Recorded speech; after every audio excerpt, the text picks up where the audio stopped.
Hey guys, in this video I want to compare my Galaxy S4 Active versus my Galaxy S4 having Android 4.3 here, the Google edition installed. Let's see here, you can see how awesome it looks like. It looks fresh, it looks fly, it looks awesome. So we go down to the phone. There you go. Looks awesome. Like jelly bean, jelly bean, jelly bean, jelly bean. And of course, we also though got jelly bean here on the Galaxy S4 Active. So the first thing, if this is the first time you are watching this video, the first time you might be wondering what is the difference between let's see, let's put up this one also pretty quick same time. You'd be like, wow, what is the difference between Android 4.2.2 Jelly Bean and Android 4.3? Well, first of all, the first thing that you might be seeing here is that the Google Edition firmware here of Android 4.3 is not with Samsung's own skin that they have on top of Android, which is the TouchWiz skin here that you do get on the S4. This is a firmware that I actually had to install myself, which is the stock version of Android, and you have to install this if you don't buy the Google edition, if you want to have this like fresh, or else you kind of get this experience here, which is on the S4 Active, which is with TouchWiz installed, where you have apps here on the right side, and looks a little bit different here in the theme, and then we do have the widgets, but overall there, you know, you can see definitely here how it looks different in terms of UI, how the stock experience of Android looks like versus the TouchWiz experience, which is a little bit more bluish, while this one is a little bit more dark and another blue color, kind of like a robotic color actually. When we go down from the top here, we can see that I actually do like TouchWiz more here, because they immediately show you some quick toggles that you can enable and disable. And if you buy the Galaxy S4, of course, you will get even more toggles in there. And then you have this quick brightness slider here, which is pretty awesome. Here you can see you got a little bit less toggles, which is a little bit annoying, but we'll probably do for most people. And then I can also go over some other software features and changes, and definitely go over specific apps like browser gaming and all those things compared to Galaxy S4 versus the Galaxy S4 Active versus the normal Galaxy S4. But if you look at in terms of specs, they both have the same processor, 1.9 GHz quad-core processor, same GPU, the Adreno 320 GPU, so very good GPU here. In terms of thickness, the S4 Active is actually, it is a little bit thicker, and it also has a little bit more weight to the device. Also has another material here on the back, and you can also see here on the front side the buttons here, just because the Galaxy S4 Active is a waterproof smartphone. Then they have to tweak that. You can see I have a metallic button that I did put on top of my Samsung Galaxy S4. If you take a look here at the back side, we can see here you have this kind of rubber material up here, which I think looks pretty cool on the Galaxy S4 Active, where you have this more like a glossy look here. Personally, I do think this looks a little bit more badass, and the 20 to 25 grams of extra heavy weight to the device is pretty cool. I think it makes the S4 Active feel very good in the hand. You can also see the design down here at the bottom, which I think looks pretty awesome and impressive. You can still take off the back here, even though this is a waterproof phone. So if I just take it off pretty quick here, you can see that you get kind of the same features here that you would get on a normal Galaxy S4. And this is just the Active variant, of course, which is meant for those people that want to have a little bit more of a durable phone in terms of usage around dust and water. Be aware of though that the front screen should only have Gorilla Glass 2 versus that you get the newer version here on the Galaxy S4, which should be Gorilla Glass 3, so it should be a tiny bit of a difference there. Also, we can say about specs here, you get an 8 megapixel camera here on the Galaxy S4 Active versus the 30 megapixel camera here, so you get more pixels here on the Galaxy S4.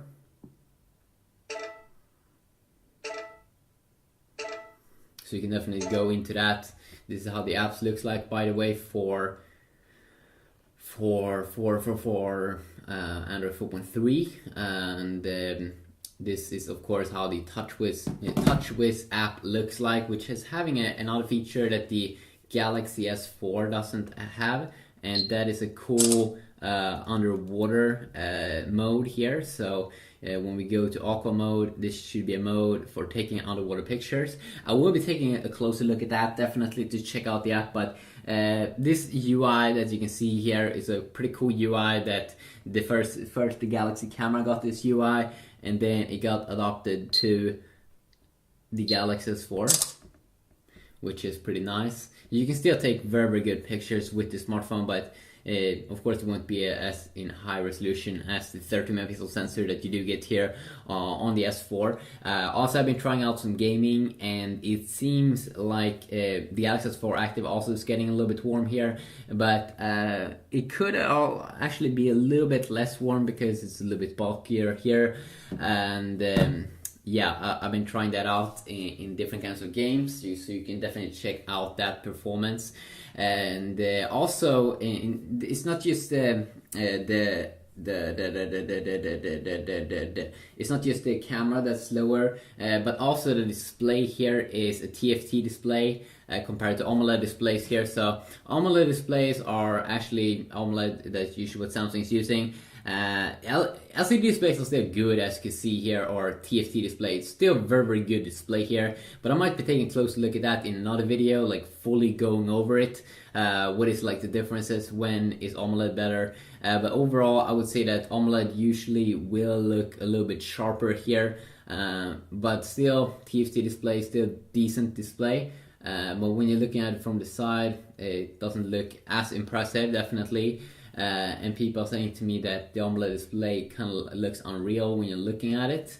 As you can see over here, it looks very gorgeous. While this display is still good, but it doesn't look as impressive. And this is something that you can see more when you are really playing around with the device. But it's still very gorgeous display. It's still very gorgeous. I'm not gonna say it's bad or anything, especially an awesome display for a high-end smartphone. As you can see here, the Galaxy S4 Active is not getting all the features that the Galaxy S4 has because it doesn't have like some of the sensors. So you can see here that you don't get as many toggles in here, like AirView, AirPause, and cool things that you can do in the browser when you have the TouchWiz version of the S4. You can really do some cool stuff there in the browser, scroll with your hand and with your eyes and stuff. It's pretty intense. So I might be going over that as well in another video. And let's see here. Also, a pretty cool thing about this device is that if you're looking at it, this phone is waterproof, as I said, but it has a headphone jack that's open up here because you don't have to close it, because they have already made it waterproof on the inside, which I think is pretty intense. Let's see, what is this? QOCOM, says QOCOM 4G up here, and this little sticker that I probably should be taking off. You do have one hole down here though to think of, which is the hole for charging the device. So you can quickly open it up and quickly close it, so that it doesn't have a hole up here or thing that you need to close. Is something I definitely do enjoy compared to Sony, that also has a waterproof phone out on the market. But that one is a little bit more annoying because you have all these flips and things you need to close. On the S4 Active you only have one place, and that is at the bottom, and of course you need to really make sure that you have closed and seal the back here. And what they're saying with the phone is that you should first put it on with the top side down here when you're taking off the back, and then you want to squeeze under the LED flash. You want to squeeze out like this, and then of course take a really close look here. I haven't tested if it's waterproof, but of course it should be, because that's like the same IP certification, I'm pretty sure, as the Sony Xperia Z. And then also here, this one should also be waterproof on the inside, so you shouldn't have to worry about that. I really do enjoy this kind of rubber material up here at the top and also at the bottom, and then another cool material here, like a kind of glossy looking material here in the middle, but these like bolts or something looks extremely cool, I think, and I definitely do enjoy them a ton.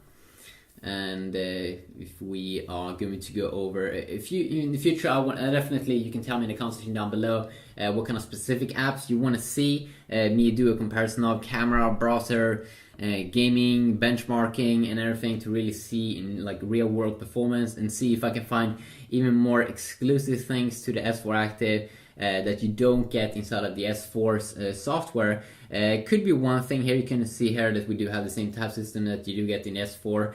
Tab system, of course, is a little bit different here in the stock version of Android.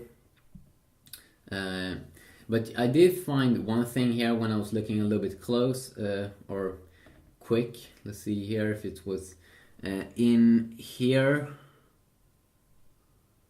Maybe not.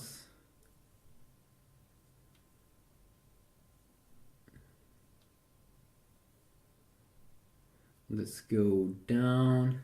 There we go. We do have the kind of cool torchlight feature, which I'm pretty sure I didn't have on the S4 software, which means that if you press volume up, you can put on kind of like a torch, which I think looks pretty intense. This may be a feature inside of the S4 also, but I think it looks cool. And maybe it is inside of the S4. Maybe I've been forgetting about it, but of course you can also have lock screen widgets here. I didn't check out the lock screen here, of course, on both devices, but you can see here how they look like compared to the stock version. You can have widgets here on the lock screen, and of course you can also enable that inside of the S4 Active, and also have a quick shortcut to like 4 to 5 apps, which is pretty cool. So tell me in the comment section down below if there's any specific comparison you want to see, and I definitely will see what I can do. But just a quickly look here at some overall things. I may have been forgetting about some things because it's really hard to go over everything in one video. So yeah, peace.